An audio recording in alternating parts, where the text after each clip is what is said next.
Hello students, welcome you all in Bishop Academy online classes. Students, today in this video we will study about addiction and dependency. इसमें जो हम chapter पढ़ रहे हैं human health and disease chapter 8, उसमें drugs and alcohol को पढ़ रहे हैं। उसमें आता है एडिक्शन क्या है और डिपेंडेंसी क्या है। एडिक्शन के बारे में ऑलरेडी हम एक्सप्लेन करके बता चुके हैं कि what is the addiction. Non medicinal use of drugs is called addiction. जब हम किसी ड्रग्स को नॉन मेडिसिनली उसको लेना शुरू कर देते हैं, मतलब उसकी रिक्वायरमेंट हमें फील होने लगती है बिना किसी डिजीज के लिए, तो उसे हम कहेंगे क्या, एडिक्शन। यानी non medicinal use of drugs is called addiction. और डिपेंडेंसी का मतलब जब तक उसको हम नहीं लेंगे तब तक हम अपने आप को कामनेस फील नहीं कर सकते, कंफर्ट फील नहीं कर पाते। The psychological attachment to the certain effects such as euphoria and temporary feeling of well-being।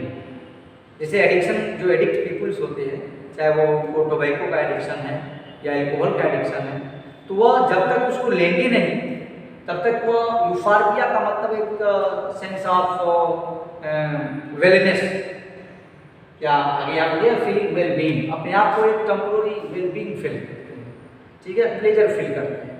तो these are associated with the drugs and alcohol is called addiction। इसी को कहते हैं क्या, एडिक्शन। यानी non medicinal use of drugs is called addiction. People take the drugs alcohol when not needed, but with the repeated use, tolerance level reception in the body increase। जब बार बार एक ही drugs को बहुत ज़्यादा लेंगे तो बॉडी में वो क्या, रिपीटेड जब करते जाएंगे तो बॉडी में उसका टॉलरेंस क्या होता जाएगा, बढ़ता जाएगा। मतलब लेने की क्षमता बढ़ती जाएगी। पहले हम कम ले रहे हैं, उसके बाद थोड़ी थोड़ी सी अगर उसके अमाउंट बढ़ाते जा रहे हैं, लार्जर अमाउंट में भी लेने लगेंगे तो क्या होगा, एडिक्टिव होगा, ठीक है। तो tolerance level of reception in the body increases and receptors, जो बॉडी में इसके प्रीवियस वीडियो में बता चुके हैं ऑलरेडी कि ब्रेन में इसके डिफरेंट रिसेप्टर्स सेंटर्स होते हैं। रिसेप्टर दस respond to the higher dose and leading to the greater intake and addiction, और वो उसके क्या हो जाते हैं, एडिक्ट हो जाते हैं। यहाँ पर देखो ड्रग्स है, बताए थे इंट्रावेनसली ड्रग्स लेते हैं, स्मोकिंग के थ्रू भी लेते हैं। ये एल्कोहल है, एल्कोहल को इस फॉर्म में लेते हैं, लिक्विड फॉर्म में होता है, ठीक है। इसको इसके बर्ड्स के फॉर्म में है, सिगरेट के फॉर्म में, उसके अंदर टोबैको भरा रहता है, उसकी स्मोकिंग करते हैं। और या कुछ ऐसे ड्रग्स होते हैं जिसको हम इंट्रावेनसली लेते हैं, सीधे इंजेक्शन के through. Reason for alcohol abuse in adolescence, adolescence में सबसे ज़्यादा पाया जाता है। और इसका रीजन क्या है, सोशल प्रेशर। सोशल प्रेशर का मतलब ये हुआ कि हम सोसाइटी में रहते हैं, हमारे कई फ्रेंड्स हैं, उसमें से कोई एक एडिक्ट हो गया, अब वह एक प्रेशर क्रिएट करता है अपने फ्रेंड्स के साथ कि नहीं तुम भी ले लो, इससे कुछ नहीं होगा। तो यह जो है एक सोशल प्रेशर होता है। क्यूरियोसिटी के भी बेस पर हम ड्रग्स एल्कोहल के बारे में जानते हैं, सुन रहे हैं, जान रहे हैं, देख रहे हैं, हमारे आसपास के लोग सोसाइटी में डिफरेंट टाइप्स के पीपल्स होते हैं, उनको देखते हैं स्मोकिंग करते हुए, या एल्कोहलिक पर्सन को देखते हैं, या कोई ऐसा एडिक्ट पर्सन है जो ड्रग्स ले रहा है उसको देखते हैं, तो एक मन के अंदर एक क्यूरियोसिटी आ जाती है, सिर्फ एडोलेसेंस में इस तरह का होता है। तो क्यूरियोसिटी नहीं होनी चाहिए उसके प्रति, हमेशा से यह हमारे बॉडी के लिए हार्मफुल होता है जब हम उसका नॉन मेडिसिनली यूज करते हैं।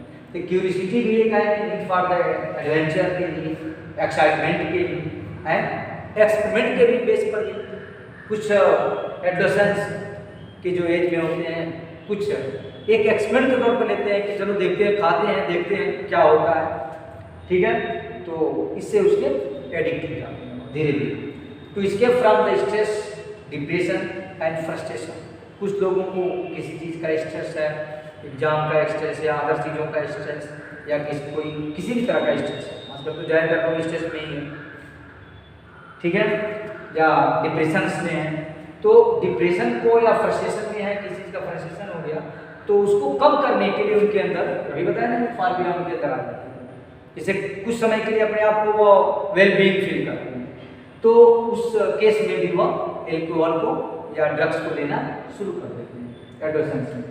And to overcome the hardship of the daily life, या बहुत हार्ड वर्क कर रहे हैं तो उससे ओवरकम, उससे कम होने के लिए भी लेते हैं। ज़्यादातर वर्कर्स को देखते हैं, वो ज़्यादातर टोबैको ज़्यादातर पाया जाता है, जिसमें जो डेली वर्कर्स होते हैं, वर्कर्स में सबसे ज़्यादा ये सब चीज़ें पाई जाती हैं। तो ये भी है overcome the hardships of the daily life, ठीक है। अनस्टेबल और क्या है, इसके रीजंस क्या है कि जो एडिक्ट हो जाते हैं, एडिक्शन पाया जाता है एडोलेसेंस में। अनस्टेबल और unsupportive family structure. Family structure unsupportive है। फैमिली का स्ट्रक्चर इस तरह से है कि वो अपने बच्चों पर, अपने वार्ड पर वो ध्यान नहीं दे पा रहे हैं कि उनका बच्चा क्या करेगा, ठीक है। तो अनसपोर्टिव फैमिली है तो वो ड्रग्स का एडिक्ट होता जाता है। Effect might be received as a beneficial for the living stress. कुछ ऐसे उनको एक इस तरह की माइंड में चीज़ें होती हैं कि अगर हम उसको लेंगे तो हमारे लिए क्या है, बेनिफिशियल है और यह रिलीविंग स्ट्रेस को कम करता है। यह एक भ्रम होता है हमें, इसके चलते दे सकते हैं। रिसेप्शन दैट इज कूल और progressive to smoke and consume alcohol. TV, movies, internet पर भी देखते हैं, आजकल तो बैन है। जब भी स्मोकिंग का सीन आता है तो नीचे लिखा रहता है smoking is injurious to health, ठीक है। न्यूज़पेपर्स में पढ़ते हैं प्रमोट द दिस रिसेप्शन, और न्यूज़पेपर के में भी ऐड वगैरह आता रहता है। इसको तो कंपनी वाले तो अपना प्रचार करेंगे, अपना ऐड तो देंगे ही वो, और लेकिन उसमें हमें नहीं जाना चाहिए। और pressure to action in the academics in the exam.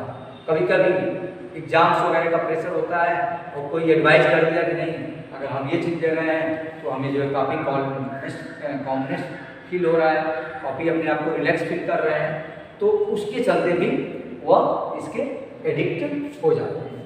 यहाँ पर जैसे ये जो डायग्राम जो दिखाया गया है कि pressure to action in academic exam, ठीक है। लेकिन जो ड्रग्स का एडिक्ट पर्सन जो होता है, विथड्रॉवल सिंड्रोम क्या है? The tendency of the body to manifest the characteristics and unpleasant withdrawal syndrome on abrupt the discontinuation of regular dose of drugs and alcohol is called dependency। हम किसी drugs पर dependent हो चुके हैं, लेकिन suddenly अगर उसे हमें छोड़ना पड़ जाए, अचानक जब हम उसको छोड़ते हैं तो उससे बॉडी में कुछ अलग तरह के डिजीज के सिम्टम्स दिखाई देते हैं, और उसको कहते हैं अनप्लेजेंट, हम अपने आप को फील करते हैं, उसको कहते हैं विथड्रॉवल सिंड्रोम, ठीक है। उसमें विथड्रॉवल सिंड्रोम में क्या होगा? एंजाइटी, रेस्टलेसनेस फील करेंगे, इरिटेबिलिटी, इंसोमिया, हेडेक्स, सर दर्द, नींद न लगना, इंसोमिया मीन्स नींद न लगना, हेडेक्स, पुअर कंसंट्रेशन भी एकदम कम हो जाएगा, डिप्रेशन में आ जाएंगे, सोशल आइसोलेशन, सोसाइटी से बाहर आने लगेंगे। तो these are the symptoms of withdrawal syndrome. जैसे किसी ड्रग्स के एडिक्ट हो चुके हैं और अचानक उसको हमने छोड़ दिया, तो जैसे ही छोड़ते हैं तो उसके बाद से हमें उसके बैड इफेक्ट दिखाई देने शुरू करते हैं, उसी कहते हैं क्या? Withdrawal syndrome. उसके ये सिम्टम्स, एंजाइटी, रेस्टलेसनेस, इरिटेबिलिटी, किसी भी बात पर एकदम इरिटेबल हो जाएंगे, इंसोमिया, नींद न लगना, हेडेक, सर में दर्द होना, डिप्रेशन, सोशल आइसोलेशन।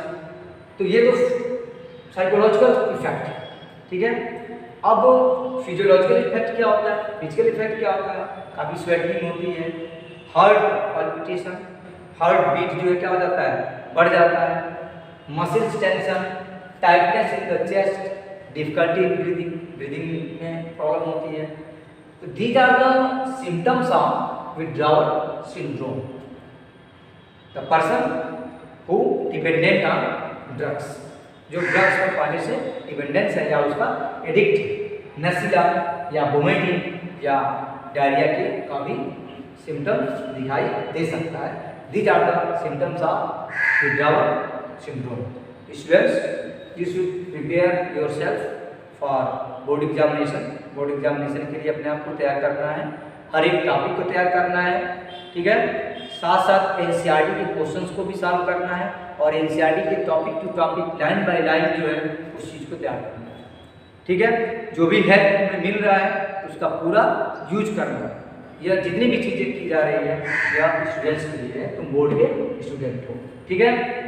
तो कुछ सिम्टम्स है अभी तो बता भी चुके हैं, विथड्रॉवल सिम्टम्स जैसे नशिया, ठीक है, एंजाइटी, वोमिटिंग, इंसोमिया, ठीक है, सेकनेस, बॉडी में सेकनेस होता है, स्वेटनिंग है, muscular and abdominal cramp, diarrhoea, depressed mood. So these are the symptoms of withdrawal syndrome. Withdrawal symptoms are at the peak after 1 to 3 days stopping the intake. कुछ दिन तक रहता है, 1 से 2 दिन तक, और धीरे धीरे स्लो होने लगता है, स्लोली फेड अवे और धीरे धीरे समाप्त होता है अगर हम एडवांस उसको छोड़ते हैं. They mostly disappear 3 to 4 weeks. लेकिन हम अगर ड्रग्स को लेना बंद कर देते हैं, धीरे धीरे ये सब जितने भी विड्रॉल जो सिंड्रोम के जो सिम्टम्स दिखाई देते हैं, सेगनेस, स्वेटिंग, मस्कुलर एब्डोमिनल क्रैम्प्स, ये सब अपने आप समाप्त हो जाते हैं. ठीक है स्टूडेंट्स? Okay, thanks.